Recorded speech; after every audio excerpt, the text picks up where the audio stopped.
Mes chers collègues, mesdames et messieurs les représentants des associations protectrices des animaux, mesdames, messieurs les représentants d'entreprises de cirque traditionnels et d'éphémériums, mesdames, messieurs, monsieur Alain Bourgoin-Dubourg, que je remercie infiniment, mais vraiment, d'avoir accepté de participer activement à ce colloque. Vous le connaissez tous, mais pour mémoire, je me permets de vous citer l'article L214-1 du Code rural de la pêche maritime qui dispose que tout animal étant un être sensible doit être placé par son propriétaire dans des conditions compatibles avec les impératifs biologiques de son espèce. Un éléphant entravé, un hippopotame retenu dans un conteneur, un ours muselé, des cétacés dans des bassins remplis de chlore. Sont-ils placés dans des conditions compatibles avec les impératifs biologiques de leur espèce? Certainement pas.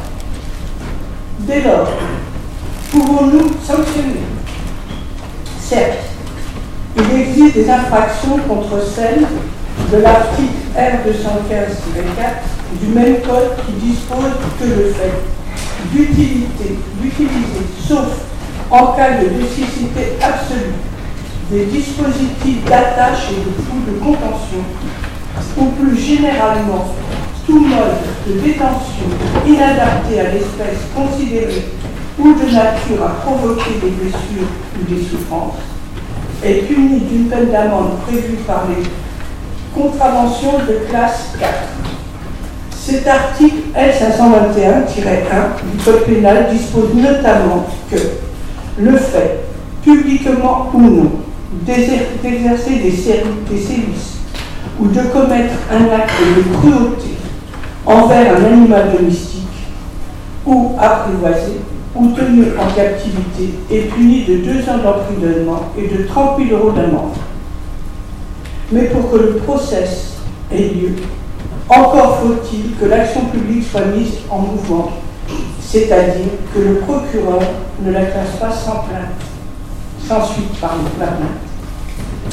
Si la plainte est classée sans suite, il est vrai que certaines associations de protection des animaux peuvent se constituer partie civile, mais uniquement sur le fondement de l'article L521-1 du Code pénal et non ceux du Code rural. Arsenal répressif faible, réticence des parquets à poursuivre, constitution de partie civile très encadrée, manœuvre dilatoire de certains professionnels. Il s'ensuit dès lors une quasi-immunité pénale des propriétaires des animaux sauvages en captivité qui ne respectent pas les impératifs biologiques de leurs animaux. Or, comment pourrait-il respecter ces impératifs biologiques puisque l'animal sauvage, par définition, vit en liberté? Restreindre cette liberté revient en fait à la supprimer.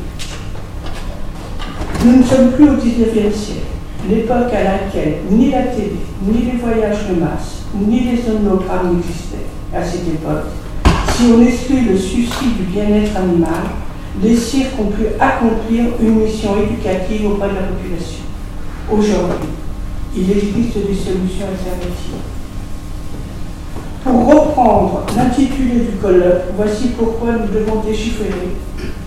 Et vous l'aurez remarqué, il n'y a pas de point d'interrogation, car nous sommes tous d'accord, nous ne sommes plus au stade où nous nous posons la question de l'opportunité de l'interdiction des spectacles incluant les animaux sauvages comme les cirques, dans les delphinariums ou chez les monteurs-bus.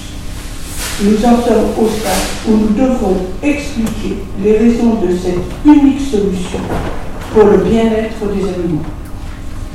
Il y a un mois, j'ai rendu visite de façon inopinée à un cirque installé provisoirement sur la commune de ma circonscription. J'ai pu discuter de manière assez constructive avec le responsable.